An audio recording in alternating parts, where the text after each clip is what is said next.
Congress operation Akarsh మరింత వేగంగా విస్తరిస్తోంది. ముందుగా ఘర్ వాపసిపై దృష్టి పెట్టింది.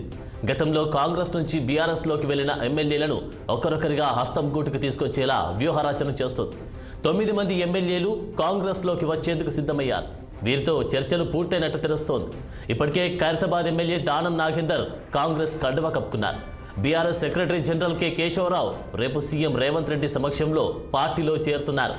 త్వరలో 2018లో కాంగ్రెస్ పార్టీ నుంచి గెలిచి బీఆర్ఎస్లో చేరిన వారంతా హస్తం గూటికి చేరుతారని ప్రచారం అవుతోంది.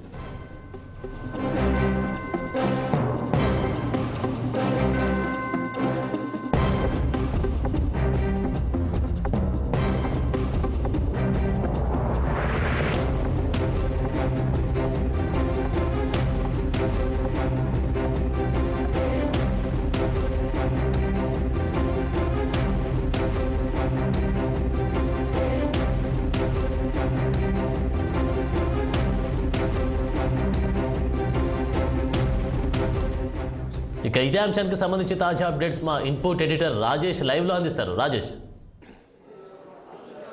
అన్నది మొత్తానికి తెలంగాణలోనే ఇప్పుడు ఆపరేషన్ ఆకర్ష్ ఒకటి నడుస్తుందని కూడా చెప్పుకోవచ్చు. ముఖ్యమంత్రి రేవంత్ రెడ్డి ఏదైతే చెప్పాడో మొన్నటి వరకు అంటే ఎలక్షన్ కోడ్ ముందు రోజు ఆయన ఒక విషయం మాట్లాడారు.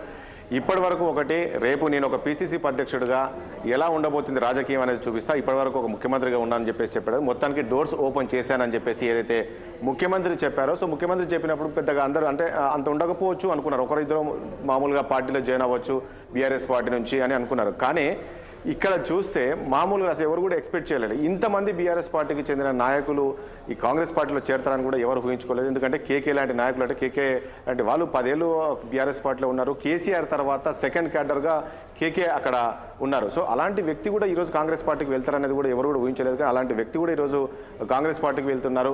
ఎందుకంటే అది సొంత గూటికి వెళ్ళిపోతున్నామని కూడా చెప్తున్నారు. ఎందుకు వీళ్ళంతా వెళ్లాల్సిన పరిస్థితి వచ్చింది? ఒక కేకేనే కాదు, మనం చూసాం ఇప్పుడు ఎంపీ అభ్యర్థులు ఎవరైతే ప్రకటించారో వాళ్ళు కూడా వన్ బై వన్ కాంగ్రెస్ పార్టీలో చేరుతున్నారు. మొన్నటి వరకు చివరి రంజిత్ రెడ్డి చూసాము. రంజిత్ రెడ్డి ప్రకటించినప్పుడు ఆయన సిట్టింగ్ ఎంపీ, ఆయన కాంగ్రెస్ పార్టీలో చేరారు. ఇక వరంగల్ విషయానికి వస్తే కూడా వరంగల్ కడియం కావ్యను ప్రకటించారు. కేసీఆర్ ఖచ్చితంగా మీరు గెలుస్తారని చెప్పేసి ఆమెకు చెప్పి వెళ్ళినప్పుడు కూడా నేను కావ్య కూడా బీఆర్ఎస్ పార్టీ వీడి కాంగ్రెస్ పార్టీలో చేరుతున్నట్టు కూడా ఒక ప్రకటన చేసింది. సో మొత్తానికి వీళ్ళే కాదు, ఇంకొక 9 నుంచి 10 మంది ఎమ్మెల్యేలు ఉన్నారని కూడా తెలుస్తుంది. వాళ్ళందరూ కూడా అంటే ఆ పేర్లు ఇప్పుడు మనం చూస్తూ ఉన్నాం. 60లో ఎక్స్క్లూజివ్గా ఆ ఫొటోస్ అని కూడా మనం వేసామంటే అందులో వాళ్ళందరూ కూడా గతంలో కాంగ్రెస్ పార్టీలో ఉన్న వాళ్ళే. కాంగ్రెస్ పార్టీలో ఉన్నారు, గతంలో మాజీ మంత్రులుగా పనిచేశారు. వాళ్ళందరూ కూడా తిరిగి సొంత గూటికి వెళ్తున్నారు. వీళ్ళందరూ కూడా ఎంపీ ఎలక్షన్ లోపు వీళ్ళందరూ పార్టీలో చేరబోతున్నారని కూడా తెలుస్తుంది. మరి ఎందుకు పార్టీ వీడుతున్నారంటే ప్రధానంగా వాళ్ళందరూ ఒకటే ఒక అంశం చెప్తున్నారు. అంటే కేసీఆర్ అంటే మాకు గౌరవం ఉంది, కానీ ఈ మధ్యకాలంలో జరిగిన పరిణామాలు చూసుకోవచ్చు. ముఖ్యంగా బీఆర్ఎస్ పార్టీ పైన అవినీతి ఆరోపణలు రావడం కావచ్చు, లిక్కర్ కేసు కావచ్చు, అదేవిధంగా ప్రతిదీ కూడా అంటే బీఆర్ఎస్ ప్రభుత్వంలో ఉన్నప్పుడు తీసుకున్న ప్రతి కార్యక్రమం కూడా ఈరోజు ఈ కాంగ్రెస్ గవర్నమెంట్ దానిపైన వెలికితీస్తుంది. అంటే ఏం జరిగింది, వాళ్ళ ఆ రోజుల్లో ఏం చేశారు, ప్రతి దాంట్లో కూడా ప్రతి స్కీములో కూడా అవినీతి కూరుకుపోయిన విషయాన్ని కూడా తెలుసు. ఇవన్నీ కూడా కొంత అధికారులను అరెస్ట్ చేస్తున్నారు. సో ఇవన్నీ కూడా రేపు మాది కూడా భవిష్యత్తు ఇంపార్టెంట్ కాబట్టి మా భవిష్యత్తుకు ముడిపడి ఉంది బీఆర్ఎస్ పార్టీలో ఉంటే, బీఆర్ఎస్ పార్టీలో ఉంటే మేము గెలవలేము అనే దానిపైన వీళ్ళందరూ కూడా ఒక క్లారిటీకి వచ్చినట్టు తెలుస్తుంది. సో మేమందరం కూడా కాంగ్రెస్ పార్టీలోకి వెళ్తున్నామని కూడా చెప్తున్నారు. కేవలం ఈ అవినీతి ఆరోపణలో లిక్కర్ కేసు ఇవన్నీ కూడా రేపు గెలవాలంటే కూడా గెలవలేని పరిస్థితి ఇప్పుడు సిట్టింగ్ ఎంపీలు ఎవరైతే ఉన్నారో. సో ఈ నేపథ్యంలో మేము అందరం కూడా వెళ్తున్నామని చెప్తున్నారు. కానీ ఏదేమైనప్పటికీ మొత్తానికి చూస్తూ ఉంటే ఎంపీ ఎలక్షన్ల వరకు బీఆర్ఎస్ పార్టీ టోటల్గా ఖాళీ అయ్యే అవకాశం కనబడుతుంది. రేవంత్ రెడ్డి ముఖ్యమంత్రి ఒక విషయం చెప్పారు, కేవలం బీఆర్ఎస్ పార్టీలో మిగిలేది కేవలం ఆ ముగ్గురే అని చెప్పారు. అంటే ఒకరెవరు, కేసీఆర్, హరీష్ రావు, కేటీఆర్, వీళ్ళు మాత్రమే మిగులుతారని చెప్పేటప్పటికీ చూస్తూ ఉంటే మాత్రం అదే కనబడుతుంది. అందరూ కూడా పార్టీ వీడే అవకాశం కనబడుతుంది. ఇప్పుడు దాంతోపాటు ఇప్పుడు ఎవరైతే అభ్యర్థులను ప్రకటించాడో కేసీఆర్ ఎంపీ అభ్యర్థులు, సో వాళ్ళందరూ కూడా వన్ బై వన్ వచ్చే అవకాశం కనబడుతుంది. వాళ్ళు కూడా పార్టీ వీడే అవకాశం కనబడుతుంది.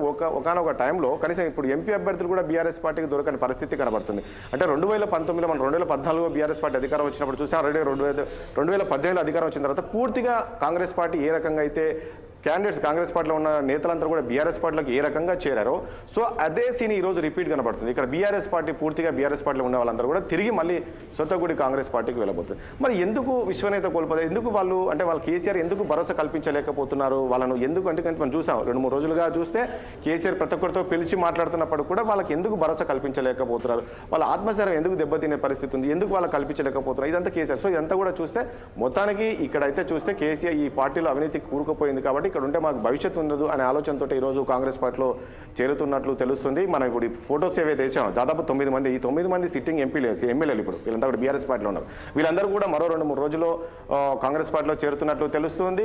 దీనికి సంబంధించి ముఖ్యమంత్రి కూడా మాట్లాడుతున్నట్టు తెలుస్తుంది. కొంతమందితో మనం ఏం జరగబోతుందో చూడాల్సి ఉంటుంది. మరి వీళ్ళని వెళ్లకుండా ఎలా అడ్డుకుంటాడు కేసీఆర్ ఏంటి అని చూడాలి. మరి మొత్తానికి రాజకీయ వర్గాల్లో అయితే ఒక చర్చ అయితే జరిగింది. మొత్తానికి బీఆర్ఎస్ పార్టీ ఖాళీ అయ్యే అవకాశం కనబడుతుంది. గతంలో కేసీఆర్ ఏదైతే కాంగ్రెస్ పార్టీని విలన్ చేశారో, టీఆర్ఎస్ సిఎల్పీని ఏ రకంగా విలీనం చేశారో, సో ఈ రోజు కూడా బీఆర్ఎస్ ఎల్పీని కాంగ్రెస్ పార్టీలో విలీనం చేసే దశగా అడుగులు వేస్తున్నట్లు కూడా తెలుస్తుంది. మొత్తం 20 మంది ఎమ్మెల్యేలు మారితే మాత్రం బీఆర్ఎస్ ఎల్పీని ఒక విలీనం చేసే అవకాశం అయితే కనబడుతుంది. మరి ఏం జరగబోతుంది ఏంటి అనేది కూడా చూడాల్సి ఉంటుంది. మరి దీంతో పాటు ఇప్పటికే ఇటు ఖమ్మం విషయానికి వస్తే కూడా ఇప్పుడు ఎంపీ అభ్యర్థిని ప్రకటించారు రామనాగేశ్వరరావు. సో ఆయన కూడా మళ్ళీ పార్టీ పెడుతున్నారని చెప్పేసి చెప్తున్నారు. ఇప్పుడు కడియం కావ్యనే కాదు, కడియం శ్రీహరి కూడా రాబోతున్నారని చెప్పేసి చెప్తున్నారు. ఎందుకంటే కడియం శ్రీహరి కూడా ఫస్ట్ నుంచి ఉన్నారు.